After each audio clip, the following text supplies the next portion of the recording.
কি ভাবছো থাপ্পড়টা আমি কাকে মারলাম? তো কি হয়েছে শোনো, আমি ক্যামেরাটা জাস্ট অন করেছি আর বুনু ওইদিকে ভাত খাচ্ছিল, ও বারবারই কি করছিল ক্যামেরার মধ্যে হাত দিয়ে দিচ্ছিল। তো আমার ভিডিও করতে খুবই অসুবিধা হচ্ছিল, বারবার বলছিলাম হাত দিস না তবুও হাতটা দিচ্ছিল। তারপরে ওকে বললাম যে থাপ্পড় মারবো, থাপ্পড়টা মারিনি অবশ্য, খালি বলেছিলামই থাপ্পড় মারবো, এ ওকে থাপ্পড় দিবে, এ ওকে এটা করবে, মারবে, চিল্লা হাল্লায় আমাদের বাড়িতে সবসময় এটা চলতে থাকে। এখন তোমাদের সাথে রোজ দিন এটা শেয়ার করবো আমার সাথে সাথে, এখন তোমরাও দেখবে যে আমাদের বাড়িতে কি হয়। আমাদের বাড়িতে সবসময় এরকমই হতে থাকে। তো চলো এখন আমি খেয়ে নিই। সকালবেলা আলু সিদ্ধ আর ঘি।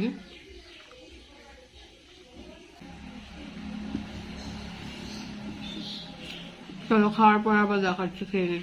কি করতে লাগবে তোর বই? এই যে স্ক্যান করতে লাগবে। স্ক্যান করলে কি হবে? এটা প্রাইস পাবো। কি প্রাইস পাবি? দে আমি করে দিচ্ছি স্ক্যান। দেখে দিল এই যে এই বইটা, মানে ও এখনই দোকান থেকে আনলো বইটা। তো বইটার কি হয়েছে, এখানে হচ্ছে যে ঠিক এই জায়গাটাতে আমি দেখাচ্ছি, যে এই জায়গাটাতে, এই যে এখানে এখানে এখানে দেখতেই পাচ্ছ হয়তো, এই যে এই জায়গাটা, এখানে একটা হলোগ্রাম থাকে, মানে উপরে যেটা স্ক্র্যাচ করি আমরা, থাকে না কতগুলো, যে স্ক্র্যাচ করলে কোডটা বেরোবে এরকম টাইপের এখানে থাকে। তো এখানে হচ্ছে এটা স্ক্যানারটা স্ক্যান করে এই কোডটা দিয়ে সার্চ করতে হবে, তারপর তোমাকে ফর্মটা সাবমিট করতে হবে। ছায়া প্রকাশনীর যে কোনো বই এখন হচ্ছে এটা থাকে, সবাই জানো, যারা যারা ছায়া প্রকাশনীর বই পড়েছো বা ভাই বোনরা পড়ে তারা অবশ্যই জানো যে এখন এটা একটা ফর্ম সাবমিট করা যায়, এবং বছরের শেষে বা বছরের মাঝের দিকে হয়তো যারা যারা গিফট পায়, অনেক কিছু গিফট থাকে, তো সেটা পায়। আমার বোনও অনেকবার পেয়েছে।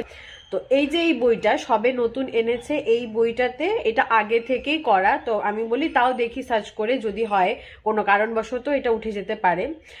তারপরে আমি এটা দিয়ে আমি সার্চ করলাম, কোডটা দিয়ে দেখাচ্ছে যে অলরেডি সাবমিট। এখন বইটা ফেরত দিতে নিয়ে যাবে ভাই, তো এখন গেলেই বুঝতে পারবো যে আসল ব্যাপারটা কি। চলো তোমাদের সাথে পরে শেয়ার করবো। আমার ভাই আজকে নতুন স্কুলে যাচ্ছে, ও ক্লাস 6-এ উঠে পড়েছে, আর এখন থেকে ওর নতুন স্কুল, আজকে ফার্স্ট টাইম ও স্কুলে যাচ্ছে।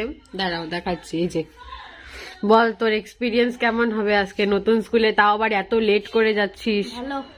ভালো। তো প্রণাম করবি না, নতুন স্কুলে যাচ্ছিস? হ্যাঁ, বইলে বইলে প্রণাম করতে লাগে। হ্যাঁ, 10 টাকা। টাকা লাগবে এখন আবার প্রণাম করতে?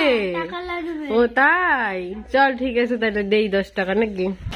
স্নান করে এসে প্রচন্ড ঠান্ডা লাগছিল, তার জন্য আমরা চলে এসেছি এই রোদে।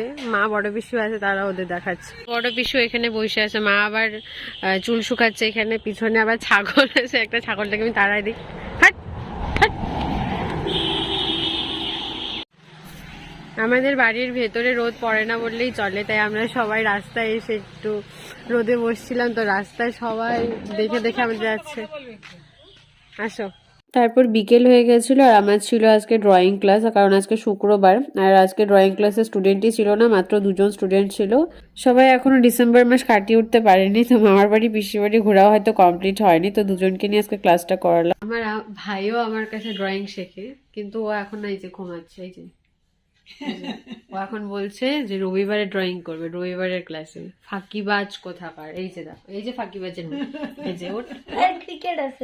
আজকে তোকে ছাড় দিলাম, যা সানডেতে করিস, হোমওয়ার্ক না করলে মুশকিল আছে বলে দিলাম। যেহেতু ক্লাসে দুজনই ছিল, তাই দুজনকে তাড়াতাড়ি ড্রয়িং করিয়ে ছুটি দিয়ে দিলাম। এই যে দুজন খুব সুন্দর ড্রয়িং করেছিল। তো আমি এখন স্টুডেন্টদের ছুটি দিয়ে চলে এসেছি। তো আজকের ব্লগটা এখানেই এন্ড করছি। সবাই অবশ্যই লাইক, কমেন্ট, শেয়ার অ্যান্ড অবশ্যই সাবস্ক্রাইব করবে।